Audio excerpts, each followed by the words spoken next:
আমি যদি বলি এই ৩ প্যাকেট রামেনের প্রাইস মাত্র ১০০ টাকা। Will you guys believe me?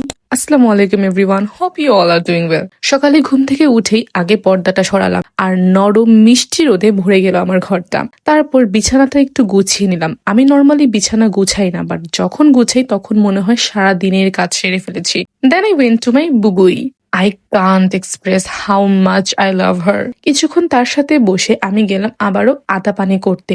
এই ঠান্ডা আমার পিছুই ছাড়ছে না। তার সাথে দু এক পাতায় চোখ বুলিয়ে নিলাম। আগে খুবই বই পড়তাম, কিন্তু এখন মনই বসে না। যদিও ভেবেছিলাম ব্রেকফাস্টে স্কিপ করব, কিন্তু আলু ভাজি দেখে আমি আর লোভ সামলাতে পারিনি। নতুন ড্রামা শুরু করার পর এখন দিন রাত শুধু আমি ড্রামাই দেখে যাচ্ছি। ২ দিনের মধ্যে আমার ১০টা এপিসোড শেষ। সন্ধ্যায় I had the worst mental breakdown, so I went out and bought myself some ramen. আগুরাতে অফার ছিল, ৩ প্যাকেট রামেনের প্রাইস মাত্র ১০০ টাকা। অনেস্টলি এই ছোট্ট একটা অফারে আমার মনটা অনেক খুশি হয়ে গেছিল।